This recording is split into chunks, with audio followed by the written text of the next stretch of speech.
2G spectrum मामले में जो हलफनामा दिया है वह कांग्रेस द्वारा भ्रष्टाचार का निर्लज्ज समर्थन है और कांग्रेस का राजा के सामने आत्मसमर्पण है। केवल सत्ता में बने रहने के लिए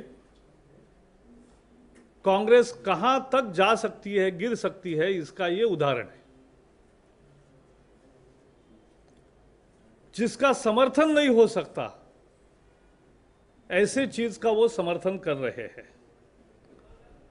the affidavit of the government in the Supreme Court on 2G spectrum scam is testimony of abject and complete surrender of the Congress before its partner DMK and Raja for mere survival in the office. And it is shameful justification of the corruption in the 2G spectrum allotment and is the proof of complete paralysis that has set in the government. एक affidavit में कहा गया है कि NDA की, बार बार वो कह रहा है कि एनडीए की नीति जो 99 में बनी उसका मैं कर रहा हूं। राजा की सुई 99 में ही अटक गई है। 2003 में एनडीए ने निर्णय किया था कैबिनेट में बाकायदा, और जिसका उल्लेख कैग की रिपोर्ट में भी है। यह निर्णय किया था कि आगे से स्पेक्ट्रम का अलोकेशन केवल नीलामी द्वारा होगा। The spectrum will be allocated only by auction. This was the NDA decision in October 2003. It's a cabinet decision. But UPA forgets that. Raja overlooks it and goes in the early stage of launching of mobile. और वो उसके लिए ये भी समर्थन दे रहे हैं कि टेली डेंसिटी बढ़ाने का सरकार का मकसद है और सरकार को राजस्व प्राप्त करना यह मतलब नहीं है। यह भी झूठ है, क्योंकि टेली डेंसिटी उस समय 7% थी, आज 60% है। It was just 7% teledensity in 2001 and now it is 60%. So it's a vast difference. And now this spectrum has become a scarce commodity.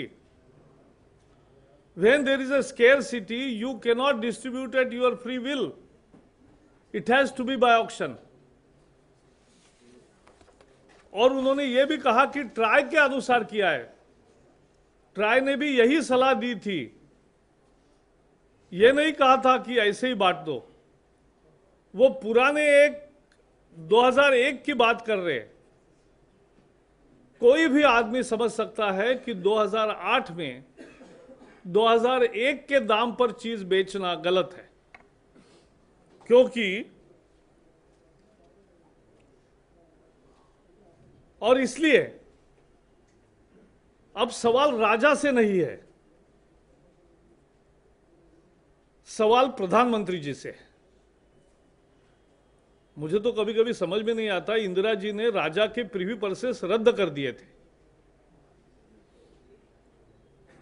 और अब ये सोनिया जी के रेजिम में मनमोहन जी इस राजा को ऐसी पर्स क्यों दे रहे? 3% of GDP, 1,70 crore means 3% of GDP, not a small amount. Why this purse which were already abolished by Indira ji? और इसलिए प्रधानमंत्री से हमारे 4 सवाल है। पहला सवाल है कि राजा हर बार कहते हैं कि मैंने हर निर्णय प्रधानमंत्री को पूछकर किया है, हर मौके पर मैंने उनकी सलाह ली है। मैंने तो सदन में यह भी कहा था प्रधानमंत्री के उपस्थिति में कि प्रधानमंत्री जी ये आपको सह अभियुक्त बना रहे हैं। Raja, when confronted, always says that he has consulted the Prime Minister and sought his permission at every stage of decision-making process. That means he is making the Prime Minister co-accused. और इसलिए हमारा प्रधानमंत्री से पहला सवाल है कि क्या जैसे राजा कहते हैं कि नीलामी न करते हुए इस तरह से 2G स्पेक्ट्रम बांटा जाए, क्या ये प्रधानमंत्री के सहमति से हुआ है? क्या उनकी सहमति उसको थी?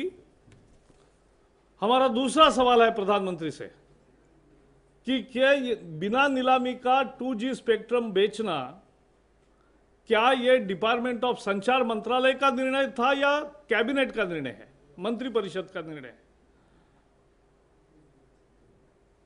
तीसरा हमारा प्रधानमंत्री को सवाल है कि प्रधानमंत्री ने ट्राई के प्रमुखों से चर्चा की थी, सार्वजनिक हुआ है ये बात, और ट्राई ने क्या सलाह दी थी? क्या प्रधानमंत्री को ट्राई की भूमिका मालूम नहीं है कि कभी भी ट्राई ने यह नहीं कहा है कि बिना नीलामी से बेच दो 2G स्पेक्ट्रम? ऐसी सलाह नहीं दी है। क्या यह प्रधानमंत्री को मालूम है कि नहीं? और चौथा सवाल, अगर 2G का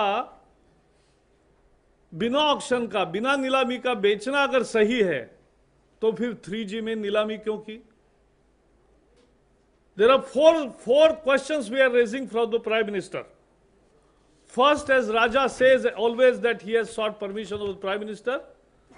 So let Prime Minister clarify whether he has given permission to allot 2G spectrum without auction.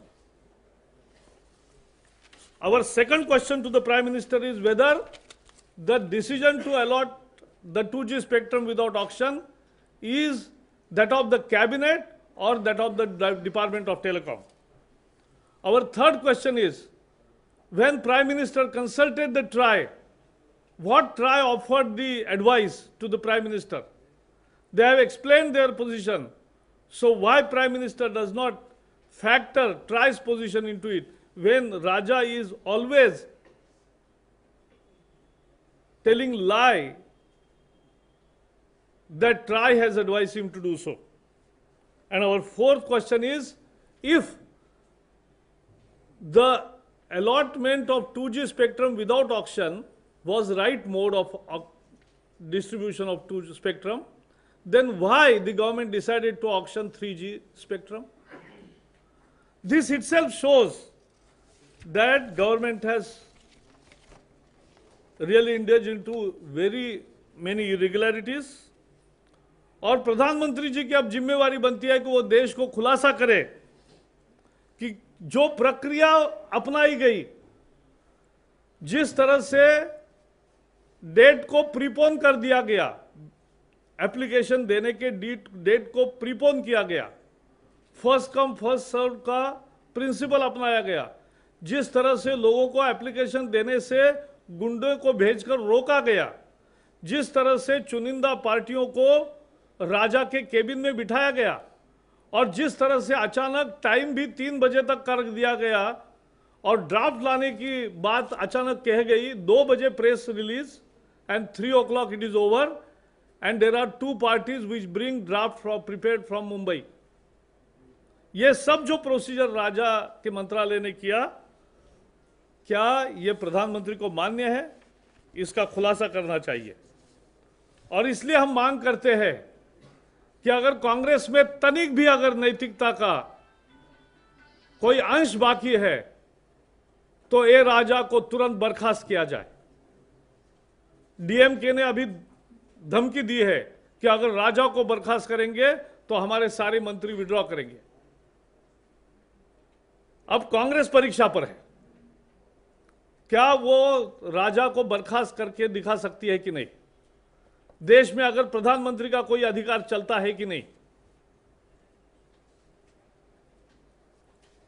और प्रधानमंत्री जी से हम पूछना भी चाहते हैं, क्योंकि आज तक उनकी बेदाग छवि रही है, लेकिन लगातार अगर वो इस तरह से मूकदर्शी बने रहेंगे ऐसे मसलों पर, तो वो छवि लोगों के मन में वैसी नहीं रही है, ये भी वो समझ ले।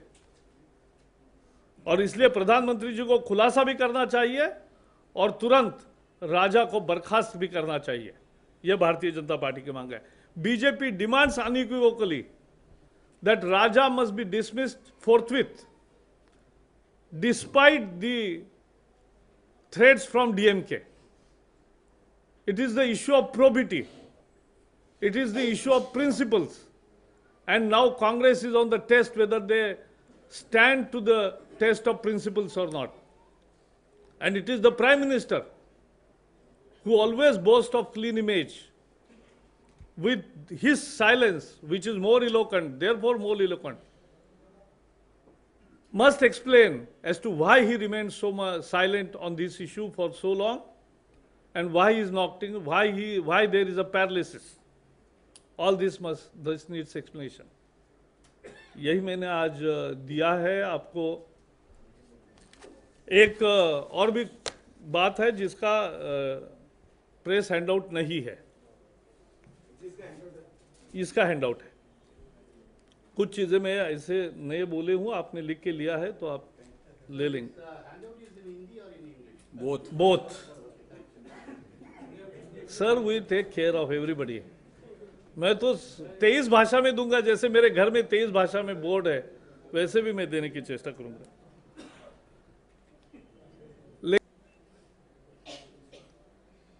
सुदर्शन जी के बयान पर उनको जो रोष प्रकट करना था उन्होंने किया। संघ ने अपनी भूमिका स्पष्ट की है, और आज अभी मुझे जानकारी मिली कि आज और एक पत्रक भी कांग्रेस संघ द्वारा निकाला गया है और जारी किया गया है, जिसमें उन्होंने खेद भी प्रकट किया है। लेकिन संघ ने अपनी भूमिका तुरंत स्पष्ट करने के बावजूद भी ये कांग्रेस की जो राजनीतिक नौटंकी चल रही है, भ्रष्टाचार के मुद्दे से भटकाने के लिए, और जनार्दन द्विवेदी जैसे आज नेता अगर उकसाने की भाषा करेंगे कि कार्यकर्ता अगर कुछ करते हैं तो फिर इसकी जिम्मेवारी हम पर नहीं होगी, तो काय के लिए राज्य कर रहे हो? सत्ता कर रहे हो तो जिम्मेवारी भी आपकी है। आप हिंसा के लिए उकसा रहे हो, बंद करो ये नौटंकी। और फिर हम कांग्रेस से पूछना चाहते हैं कि राहुल गांधी ने संघ की सीमी की तुलना की, मनीष तिवारी ने हमारे अध्यक्ष के खिलाफ अभद्र टिप्पणी की। इनके बारे में कांग्रेस की क्या भूमिका है, वो अपने को अलग करते हैं क्या?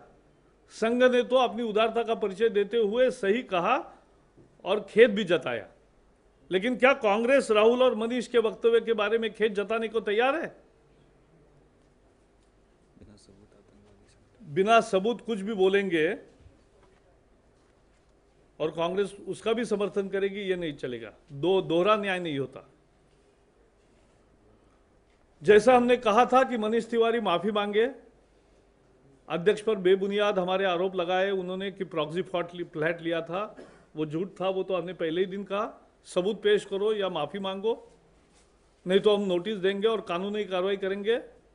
आज हम नोटिस दे रहे हैं और कल आपको भी देंगे, वो रिलीज करेंगे।